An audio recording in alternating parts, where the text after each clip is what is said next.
So it might just be the two of us today. So I guess we'll have more of an informal chat about the topic rather than necessarily a formal tutorial. Um, and we've only got, what have we got? 2 weeks or a week and a revision week left after this. So we are heading swiftly for the end of term. Um, but one topic I thought it was important we looked at was mutual aid and looking at the sort of, I guess, the unharnessed power of the community and community networks in solving uh, problems, including crime problems, and what the barriers to those networks being used effectively. Because there's been particularly, I think, a rekindling of interest in anarchism, both in community activism and in academic circles. And we're seeing a lot of the, I guess, the positive aspects of grassroots organizing. And there's positive and negative things, and there's things we need to be concerned about. But um, generally speaking, depending on your political persuasion, the Black Lives Matter protests were very successful in raising consciousness of the extent of the problem of police violence in the US and in Australia. Um, and there were definitely a lot of clashes and differences of opinion over it, but it really showed that the era of public engagement and the use of that grassroots power isn't over. So we're seeing a couple of kind of contradictory things happening in politics. We're seeing the rise of these populist leaders who are very authoritarian, are very much I say what goes. At the top of the system, at the bottom of the system, we're seeing a rise of this community-led action of the people wanting to be more in control of what happens. This skepticism about the political process, about the election process, one way or another, for good or bad, whether you're a QAnoner, election denier, or you're just someone who looks at the process by which leaders are chosen and says, we're kind of picking the wrong people. We've got a system that's been set up to pick a bunch of narcissists to run society, and that's not clearly not working. So we've got this pressure from the top and from the bottom. And anarchism, apart from, the mythology around anarchism that in large came from governments trying to smear the image of anarchism. It's not about blowing things up. It's not even about the Sex Pistols or the punk sensibility or anything like that. But it's about a suspicion of organized government and a belief that quite often low-level organization um, is grassroots networking and organizations is superior to top-down organizational approaches. And even where you do have the need for states and governments, because I don't know there are any anarchists who really believe we'll get roads built in an anarchistic sense. Um, Sometimes you need a state to do things, but we should always be really suspicious of the state and the way the state gets involved in people's problems. And there's a nice, neat kind of bookend to when I was setting up this course, I was reading about the 1908 um, earthquakes in San Francisco. Um, and they found that there was um, an amazing outpouring of goodwill from the community, people helping each other. The guy who owned the department store opened the doors and said, everyone come in and take what you need. Amazing amount of generosity. And then the US government came in and closed down all the community organizations, and the place fell into chaos pretty soon.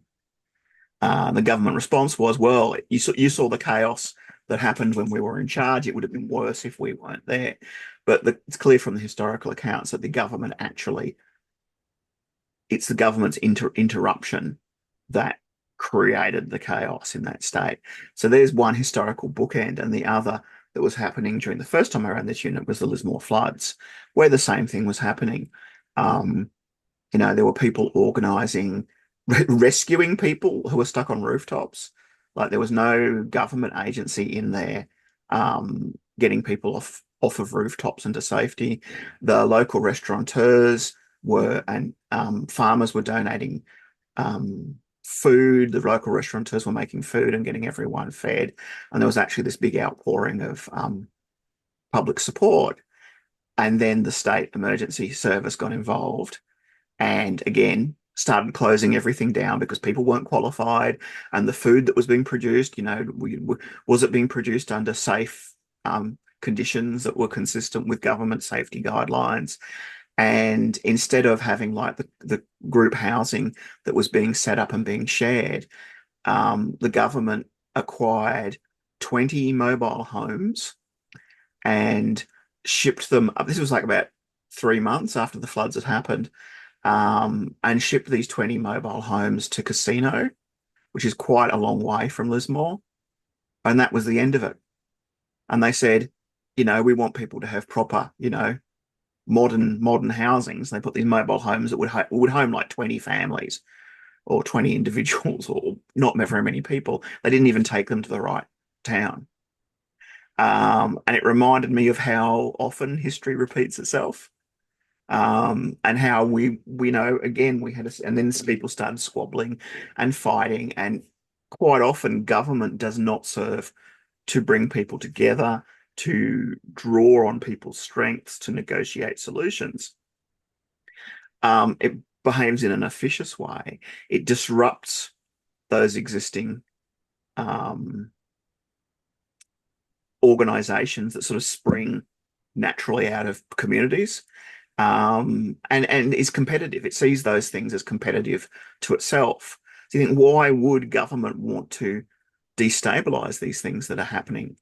And it's a lot of motivations, but ultimately it's this sort of jealousy of seeing something that works well and people are thankful for, and this need to say, well, you don't appreciate how good government is for you, so we're going to impose the government approach on doing things.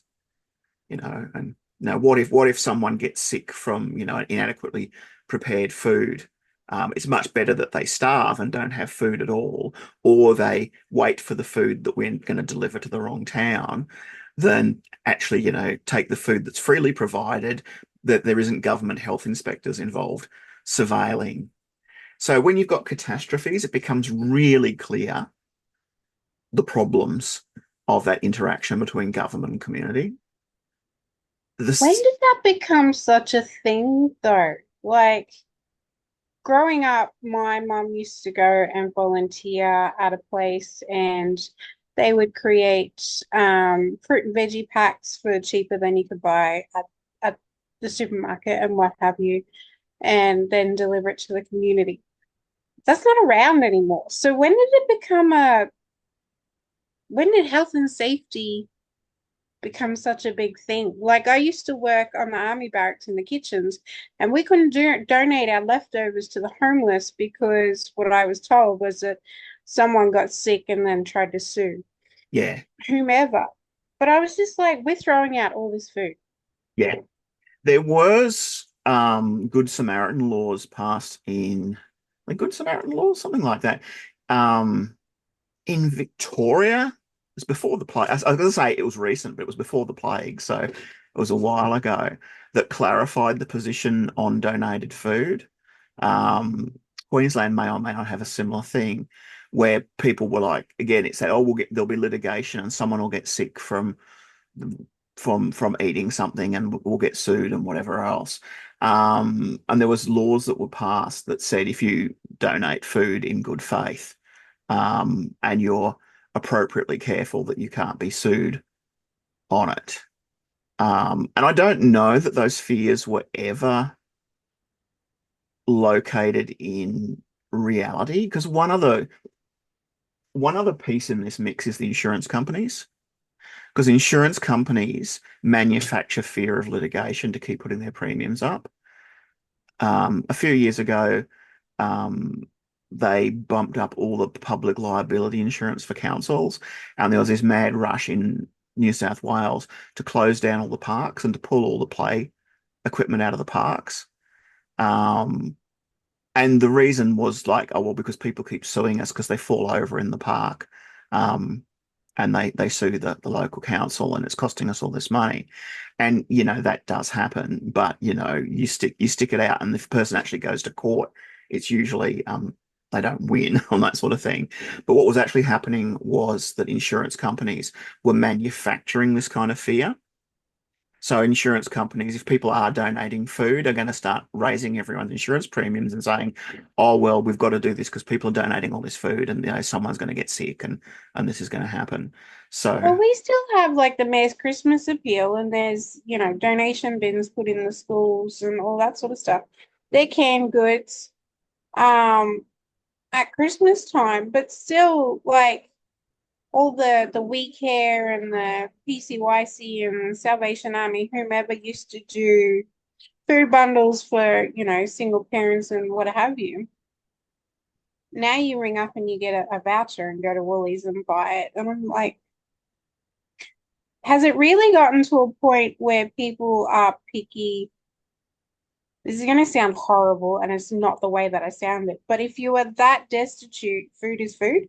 Like, yeah, I don't know that it is, and I think there's a lot of like the last I saw, the rates of volunteering and community service amongst younger people were higher than they've ever been, which is totally at odds with what you sort of think about. Like, back in the old days, everyone was volunteering and helping each other, and young people are all just watching their phones and whatever. But there was some survey done by Deloitte or someone kind of respectable and stuffy that said that the rates of volunteering were higher than they've ever been before. But I think part of the issue is there are so many issues now that, like, back in the day, there was the Lions Club, there was the Rotary Club, and there was the Salvos, and they were kind of St. Vinny's, and these were like the cornerstones of community aid and community connection. And now there are so many issues in the community, and it's so scattered that people's volunteering, I think, is spread thinner. At least that's my interpretation. I think too, after COVID, all of the policies and procedures around it changed. So it's not as easy as it used to be. Yeah. Like when I was in high school, you'd sign up and go do a weekend of door knocking for Salvation Army donations. I don't see anybody doing that anymore. Um, as a parent now, I don't know that I would let my kids go out and do it anymore. There's those factors as well. There's also organizations like the Salvos have really shot themselves in the foot over the sexual abuse and physical abuse of children.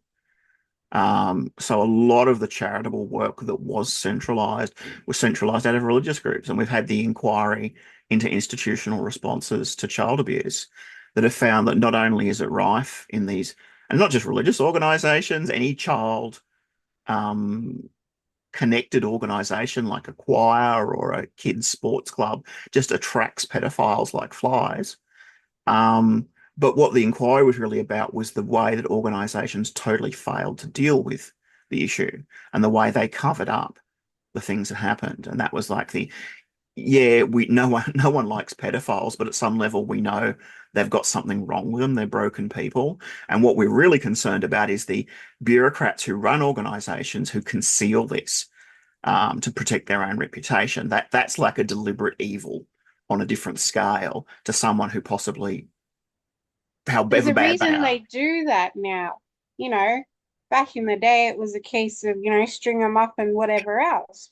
Yeah, How did we go from stringing them up to covering them up to now we're back to the vigilante stringing them up again? yeah. There's no lack. There's a real lack of balance.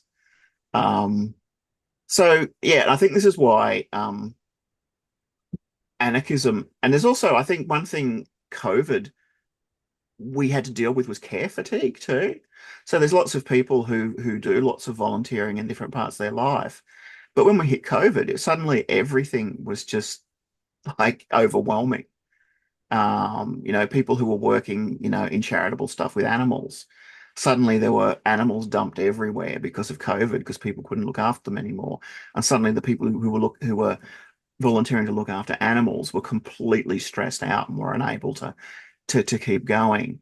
So there's a whole lot of really complex social issues around it.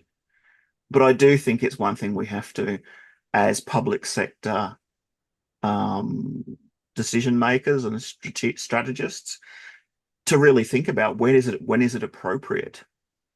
When do you get the salvos involved, and when do you get reluctant? If the salvos are involved and it's something that's involving kids, maybe you don't get the salvos involved. Maybe that's bad optics.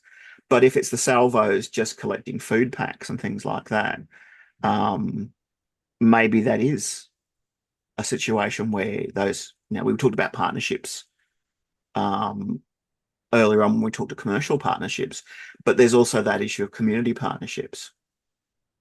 Um, so definitely emergency relief is a situation, and the way Blyton's going, we've got the red caps on the street, we've got the fires burning out of control, we've got the contamination in the groundwater, and we've got what's the other thing? Oh, the Nazis. We've got the Nazis marching. We've got these four catastrophes kind of converging. Um, that's a situation where you volunteers are situated in the environment, are able to help, whatever, but you've got to be really careful, particularly as we just mentioned, that sometimes the people who are the worst offenders are those who are also the volunteers. Sometimes because it gets them access to victims, and sometimes because they're just complicated, really messed up people. Um, like how you run a child foster system in the modern age is just bewildering. It's so important to have good foster care, and yet so often there are horror stories about the wrong people. Um, I read a lot of novels, they're romance novels, but like this novel I was just reading, she had been adopted by this woman who was a prostitute and a drug addict. And I'm like, how did she even get care of this child? Like, how did that even make its way through the system? And then I'm like, obviously, this was not done legally. Like, there is no way legally a single woman whose profession is not very good got custody of a 2-year-old child. Like, yeah. Um, I mean, you could say it's just fiction and it wouldn't happen, but and I think there's a big difference between adoption and fosters. I think fosters, because they're supposedly short term, and because they're often emergency, like kids are adopted out of foster homes where they theoretically are in a stable environment, but taking a kid into foster care is because they're coming from somewhere that's unstable. Um, and yeah, that makes it so much more problematic. Someone who was it? Some celebrity who is a British celebrity actor has just created this sort of has funded this foster community in the US where they've basically built a little, it's not a gated community, but a purposeful community where there's a cul-de-sac and it's all foster families in the same community around a cul-de-sac. oh, Um, that's lovely. yeah, it seems to be a really good idea because then you have the fosters supporting each other, but also putting a bit of surveillance on each other to make sure things are going all right. And here I am, like kids that have been in similar situations can go and play in the streets, and that's where my mind went. Yeah. Yeah, and I think I mean, I don't think they play in the cul-de-sac itself. I think there's a park and things as well. But again, it gets back to that kind of urban planning stuff. Um, and it's like, yeah, this was get funded by a huge endowment from a movie star, but why aren't governments doing this? Um, Well, if you ask the government, it's because the system's under so much stress. But I feel like it's a circle. They need to fix like one thing because they keep blame this person, blame this person, blame. I'm like, fix this one thing, whichever one thing it is, and then we'll break this circle and fix all the other things. Yeah, and a lot of us, like a lot of disciplines, I think childhood and childhood abuse is the place to fix the cycle. Childhood abuse, childhood violence, poverty, malnutrition, bad education. There's kind of a point where Okay, yeah, but you need to, it this is like the chicken and the egg thing. is. You got to do the fix the parents for the children not to be Yeah. exposed to all of that. And in Australia, we've got the highly politicized, but you know, awful, wicked problem around Indigenous parents. And you've got addiction, abuse, and generational trauma in the Indigenous community. And our previous response was take the children away and give them to nice white families or look after them. That didn't go down, that didn't work very well. Um, but you also see that frustration of, we've got a democracy, we've got freedoms.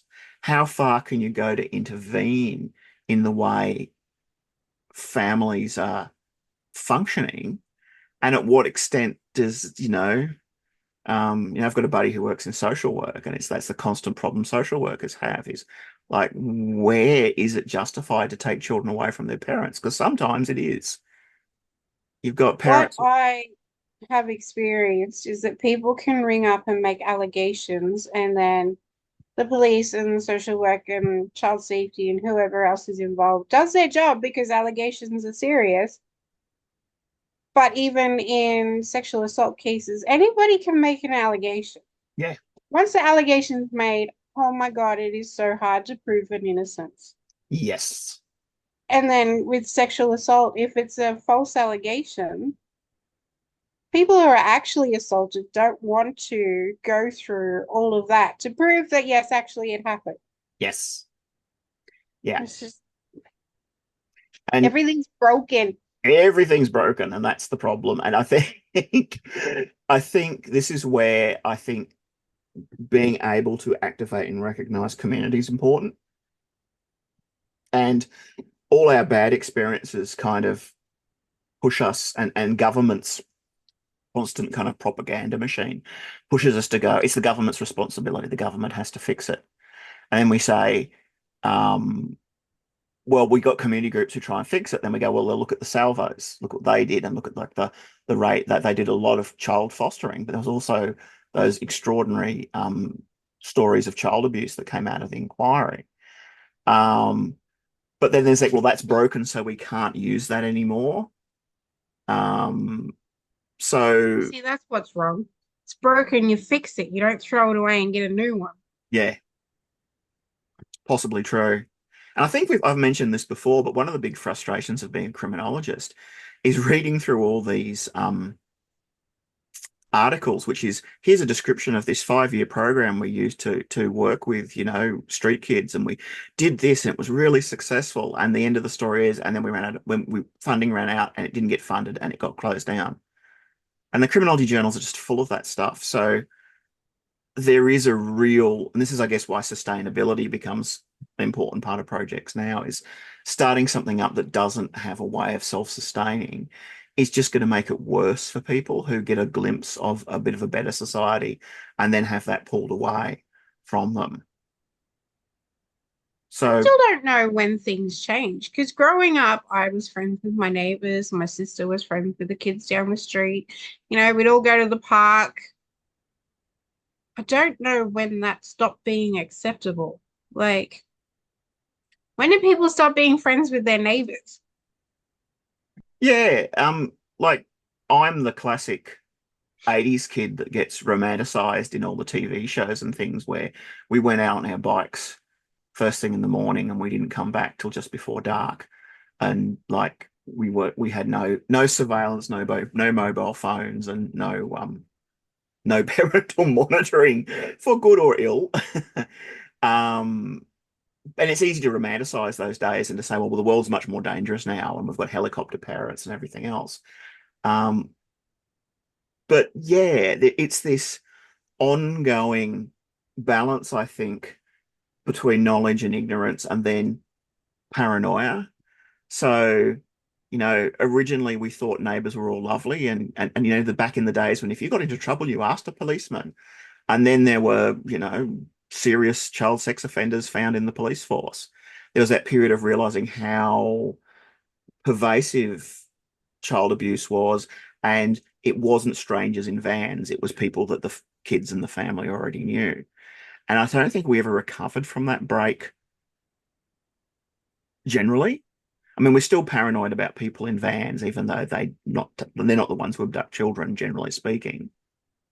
Um, there was one really famous case that happened in the States of a kid who was abducted from a Walmart, I think.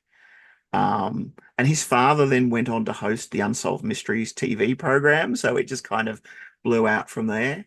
But it's extremely rare for sort of stranger abductions and things to happen. It's almost always one of the parents these days that abduct children.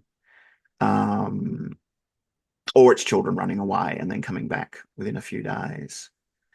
So yeah, it's about sort of visibility. I think that when America started putting pictures of missing children on milk cartons, that raised a whole lot of, I mean, it's before social media, but that raised a whole lot of fear.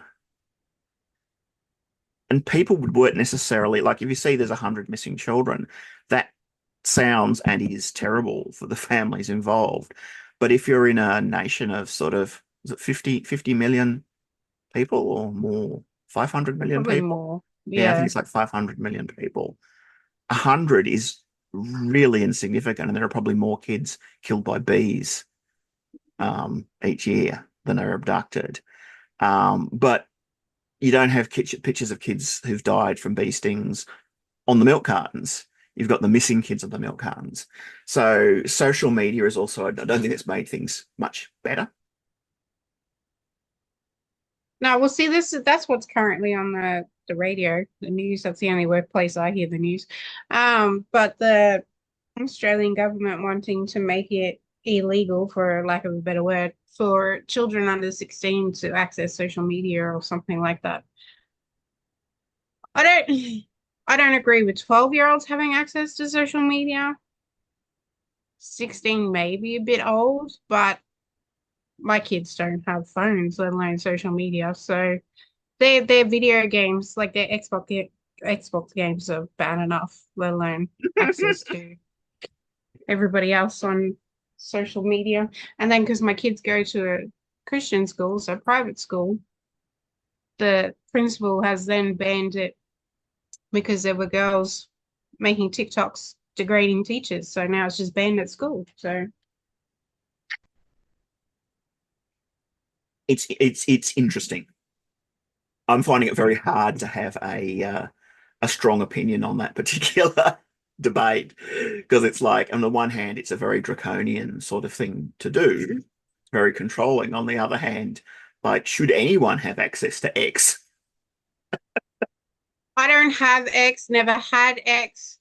Like there's Instagram on my phone because my kids downloaded it, but I don't use it. I have Facebook to keep in contact with family because most of my family's in Tasmania. And I have TikTok because I read a lot of books and all my authors are on TikTok. Like, but I get overwhelmed with social media. Hmm. I'm 36. Like, I cannot imagine kids get addicted to video games, let alone social media. Yes. Yes, like I said, I find it kind of difficult to have a strong opinion on. And it's like the debate. I also have difficulty having a strong opinion on about like little kids and toddlers having screens, like having an iPad to amuse them, kind of thing. Mm. And then there was the whole Elsa Gate. You see the Elsa Gate controversy? No, I think Uh, my kids must have grown up out of that. Someone was making the most bizarre because basically you can make money out of YouTube from the more people watch things. Oh no, no, I saw that. I didn't realize it was a thing, but I had to like go into my kid's YouTube account and ban those because they would go looking for Elsa and find adult content. I'm like, what the hell is this? And Yes, no, I was part of that. Peppa Pig gets operated on by a doctor. And it's all Oh, AI stuff. It's all this crazy stuff that AI was just making. or people were Well, there was making. this, yeah, well, there was this game that is based off of a cartoon. So I let the kids download the game. But then this was when I can't remember what the person's name was, but some scary person would pop into the kids' games or the kids' YouTube channel and say nasty things and pop back out again. So the parents have got no idea what's going on. So my kids had downloaded this game, which I thought was okay because I'd watched the cartoon and it's kid appropriate. But this game was talking about love and adult concepts. And I'm like, no, we're not doing this. The kissing and all the romance things. I'm like, no, no, we're deleting this one. Like, what? Yeah, it's that problem with complexity and complex societies, and the more complex a society gets, the more difficult it is to control those chaotic elements around the edges. Um, and yeah, I know that like people who are trying to work in Indigenous communities and First Nations communities to try and fix things. And again, they've got all of the problems our communities have on steroids in terms of, social media, uh, online gambling, online content, the issue of parents and parents' ability to um, look after their kids, people dobbing in people and people having their kids taken away. All of that's like amplified in those First Nations communities. And then you get things like the intervention.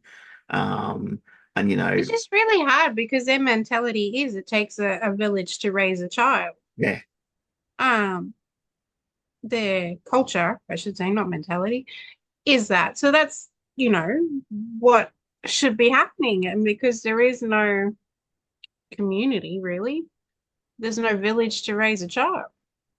if someone did some research on like the number of people in a community for it to be self-sustaining and self-monitoring, and it's like 125 people or something.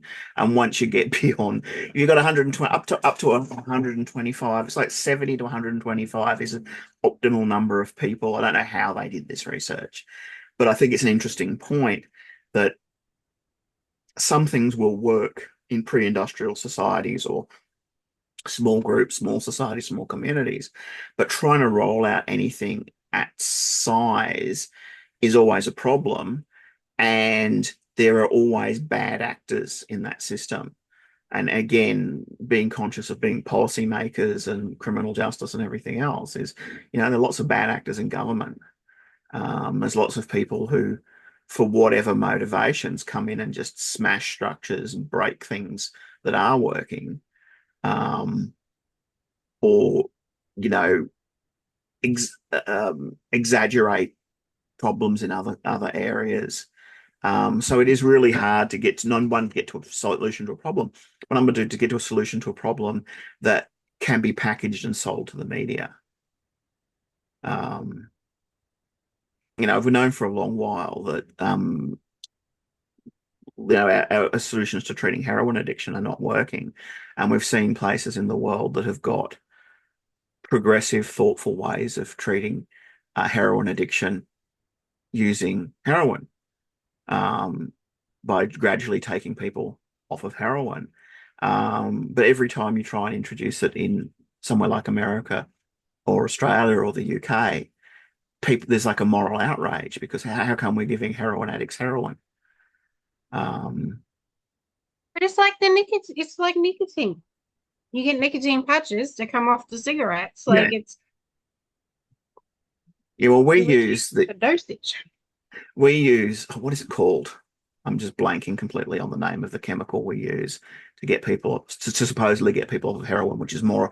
Oh, starts with an M. Yeah, I'm just thinking metformin. No, it's not metformin. I had that No, with my lunch.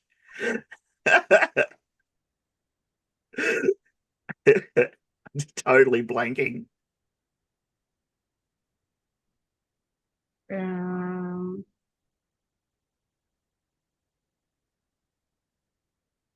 Methadone. right, cool. But the reason why methadone is, I mean, it's horrible and it destroys people's health. It's really hard to get off of, but it doesn't give you a high.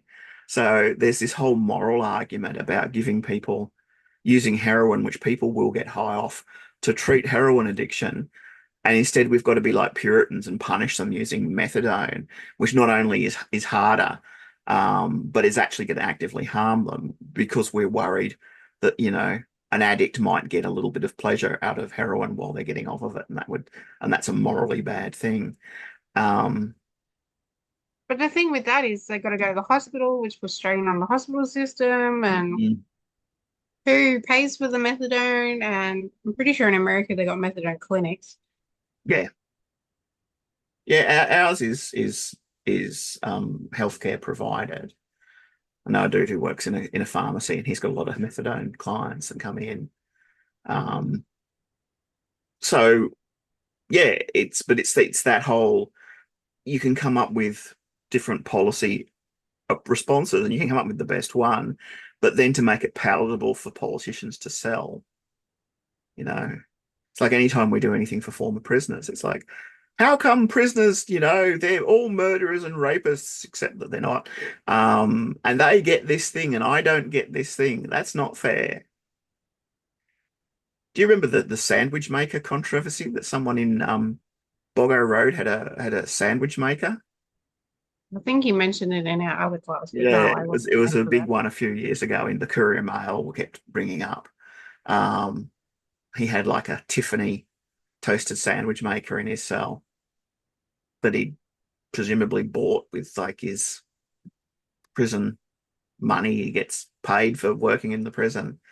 And there was this ridiculous, like, I don't have a toasted cheese maker. Where's my toasted cheese maker? It's like a $25 Tiffany. Go, I'll give you the money. You go and buy yourself a toasted cheese maker. Go to Kmart, dude. It's $9. Mm. Like,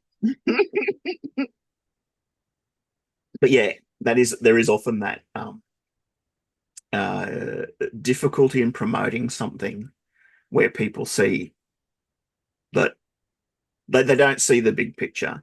mm, And it's easy to get outraged. And you got media institutions who love provoking outrage because it sells papers and that sells, advertising space and everything else.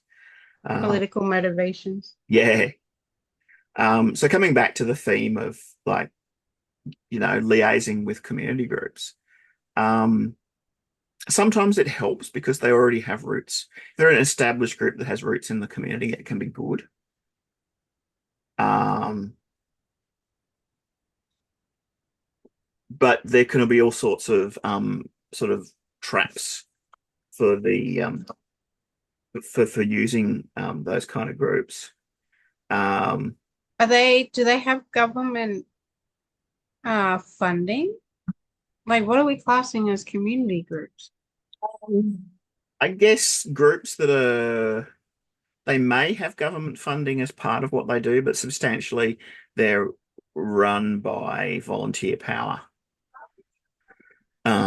So they might apply for occasional grants and things. The government may co-fund things, but usually they are substantially funded by members. And a lot of them have their origins in the old friendly societies. So you look at things like Rotary and Lions and groups like that, which are fortunately or unfortunately, they're kind of dying off because their members are all sort of 90 years old. But they have their roots in these sort of fraternal orders of the Victorian era, like the Masons and the Ancient Order of Druids and all these kind of friendly societies um, that existed at different class levels in society. But there were always like these clubs and they were generally guys, although they sometimes would have a ladies' auxiliary attached to them that would get together and they'd have their sort of fake secret society thing. And part of what they would do is raise money for things in the community. So there's kind of a direct line from your Lions guys back to those kind of Masonic and pseudo-Masonic kind of orders. Um, but they've again they don't have they're not sustainable now. They don't really have a path of renewal. because I think their values are now so far out of step with younger people that, in the past, if you're e- even in like a young tradie or something in the 60s, you might join these things, um, and be welcomed in. But a lot of these things like the Lions, I think I could be wrong. There could be Lions clubs who are having great success in outreach to younger generations, but I get the suspicion that they're all very, very old and very not interested in young people, meaning people I feel like 50. it used to be like a family thing too, like your dad's in the club, so Mm, you go in the club. mm. I know a few years ago I heard our RSL here was doing oh, someone was named, a young lady was named something RSL. So like they had, I cannot think of what it's called. All I've got in my head is a fashion show, but that's not what it is. What is that called? Where all the women of the different countries get together and Oh yeah, yeah, it's not a talent show. It's a anyway, whatever that is, RSL yeah, had a thing like that and named someone. And I was like, oh, that's cool. But I've only ever heard it once and a few years ago. yeah. Sometimes they were linked to towns, small towns, economies too. So I know Casino um has a big meat industry, and they had like the meat maiden, which does sound like she's going to get sacrificed at the end of the year or something. Um, or they have like the butter queen, if it's a dairy area and things like that. So yeah, a lot of this stuff, it's very easy to be dismissive of seeing it as hokey and or sexist and or exclusionary or whatever, and not very old fashioned. But then there is that question of how are we dealing with the more complex situations where you can't just go and join the Lions and believe that your values are going to be the same values as everyone else, and you're going to have a shared mission because everyone is so fragmented and everyone's interested in different things. And I know the RSL had a student, master student, who was in the RSL, and his whole research was like exposing the things in the RSL. But he said that the RSL today has a huge focus on the Vietnam generation, and a huge prejudice against people who served after Vietnam. Um, My Particularly, son's grandfather is in the RSL and he is a Vietnam vet, so I'd believe that. yeah, and worse. I think people who've been in like the Iraq War and have seen action have it slightly better, but there's this whole generation of people where there were no wars. Weird to think about that there was a period of time where there were no wars around, not constant wars around the world. When was that? From about 1973 to about 1990, I think. Uh, Oh, cool. I mean, there were wars and there were things, they were often like peacekeeping operations. There were things like in Somalia and things like that. But the idea of like the West just getting involved in constant war really only came back in the 90s. So all the people who were in the military in that period where they never saw action had a real big problem with the prejudice against them from the Vietnam generation. Yeah, So well, I was gonna say because my pop was in the Boer War, and that would have been in that time frame. no, he wouldn't have been in the Boer War, I hope. No, I keep saying the Boer War, and I know it's wrong. Anyway, he was in the Navy, in that time frame. I think the Boer War Yeah, was like 1901. yeah, I've Googled it. It's 1940 something. I know it's wrong. I ask my dad constantly what war his dad went to.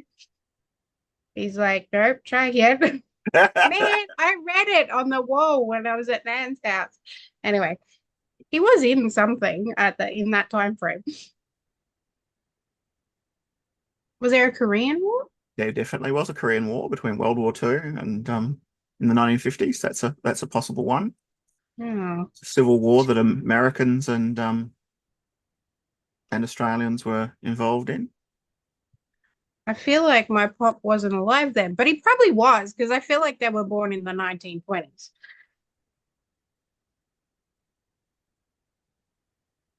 Yeah, I'm trying to think. Korean War. Yeah, there you go, Yeah, Korean War. my father was definitely of an age to have been in the Korean War. He wasn't, but he could have been. Um, yeah. So yeah, I guess getting back to that concept of like how we make the most of these community groups, it's a lot of it's knowing more about the way in which networks operate and looking at non-hierarchical organizational systems. And I Do we think, have any of those? yeah, Black Lives Matter was a really good one. It was really Okay. effective. And my favorite story from Black Lives Matter what came from Seattle, I think. Um, no, Portland, um, where the police had come out and attacked the protesters, and the protesters had really formed up a wall against the police and had got them to lock themselves in the police station. It was actually quite successful, and they just kept constantly tear gassing the protesters. But there was then a independent group of the dads who came out with leaf blowers to blow all the tear gas and the tear gas grenades away.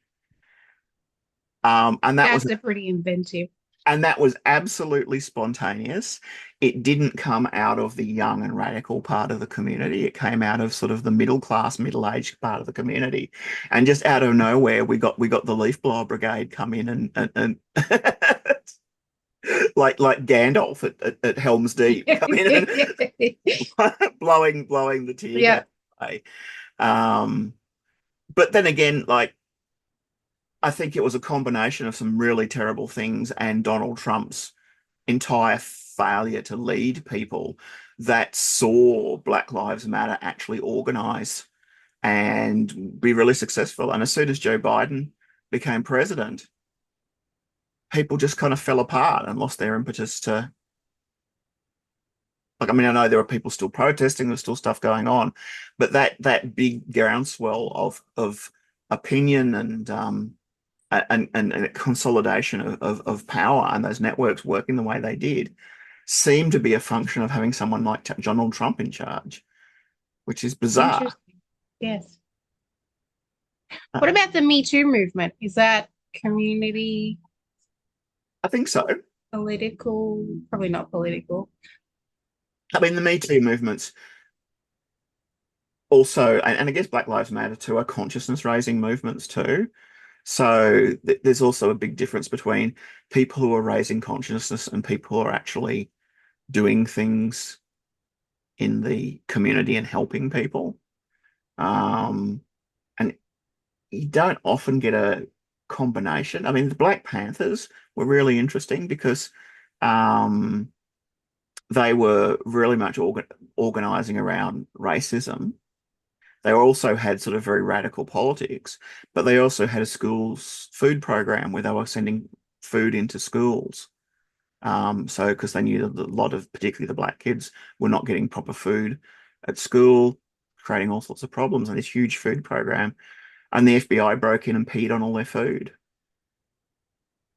Oh, Yeah, and it's like who's the destructive radical force here? At least the Black Panthers aren't peeing on anyone or any children's food. Um, I don't like people. that should be the subtitle of this unit. It's yeah, Justice, Strategy, and Alliance. The subtitle, I don't like people. Subtitle, but sometimes you've got to do things with them anyway. People are dumb. Yeah, and I think I don't know who said it, but someone said something along the lines of people are dumb, they're petty, and they're selfish, but individual people are great. An individual person tends to be great. There's something about that getting masses of people together that you just get the worst in people. But if you go out most of the time and ask your neighbor for help, you actually find there are decent people, even if you didn't know they were decent people right next door to you. Except for the terrible ones, of course, who report your car for being in your driveway. Which I was friendly with her before that. So I'm like, I don't even know what happened. It's just because she didn't like somebody else. All right. So yeah, it's another topic that I think it doesn't end in any definite solutions, but I'm just seeing the starts of interesting things happen in theory and in activism and everything else. So I'm kind of hoping it's going to go somewhere. I'm hoping that some of those we're going to learn about some of those success stories, and we're going to see people investigate more of, well, what makes a community support action successful and what makes it sustainable as well. You know, We're there's a bringing back the 80s and 90s fashion, so why not bring back the thinking of the time too?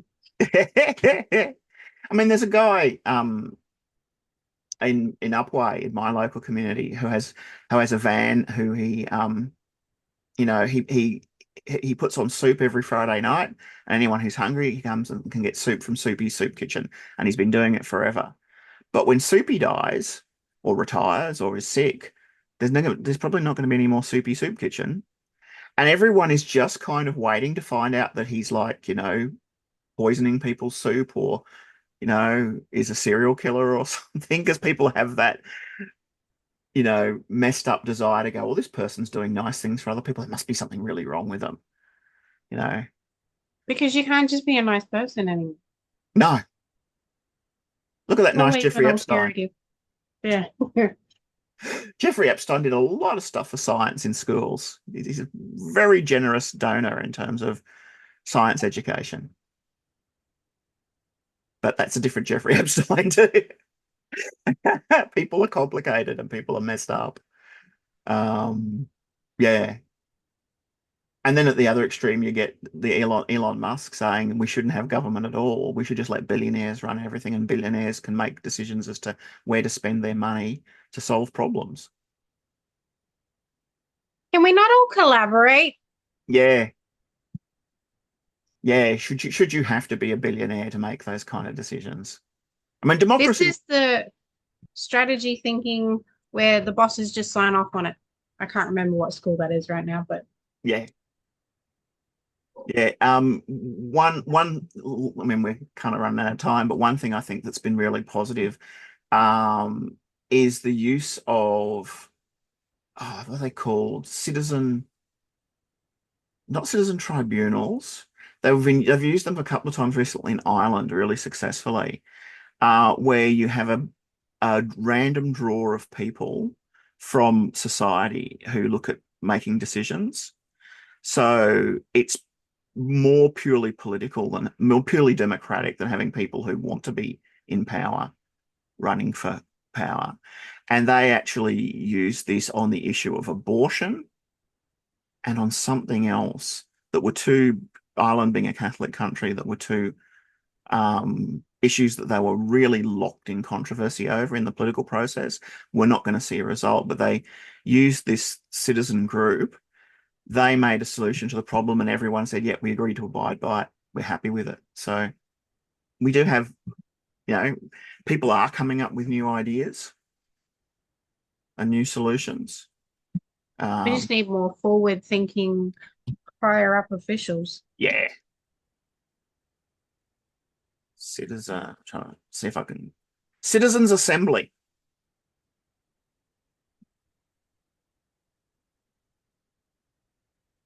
If you Google Irish Citizens Assembly, um, it's astonishingly successful to the point where I thought that whatever decision they made, the people who were disappointed would just reject it and say, "Oh, this is whatever," but they didn't. I think they decriminalized abortion. That was their recommendation, and even like the staunch Catholic anti-abortion people said, "Yep, okay."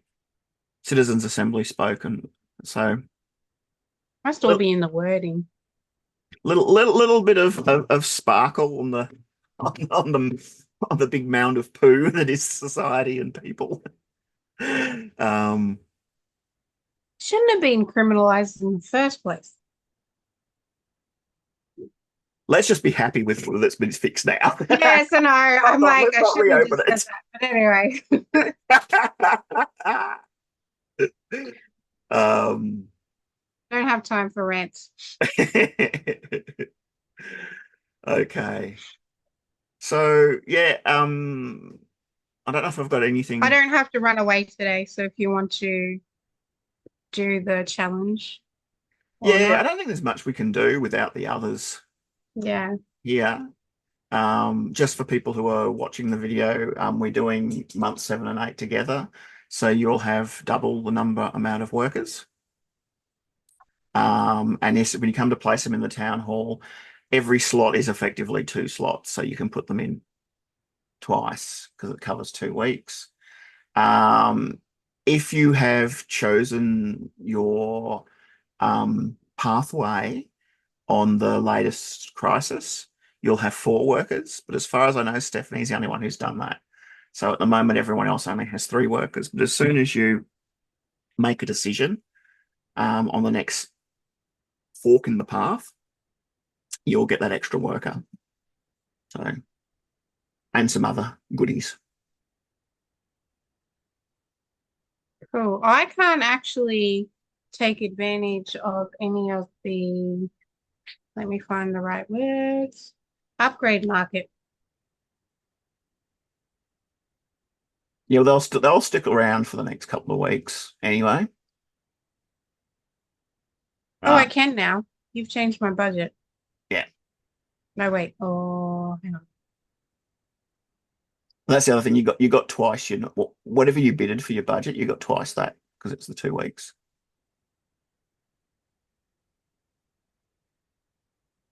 No, I can't because I don't have enough prestige. Everything requires prestige.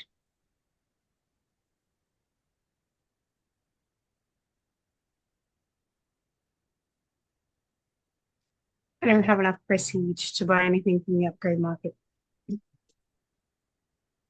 Is there a way you can swap with other? Is one of the places that you can swap assets? Yeah, but it's only Yeah, one point.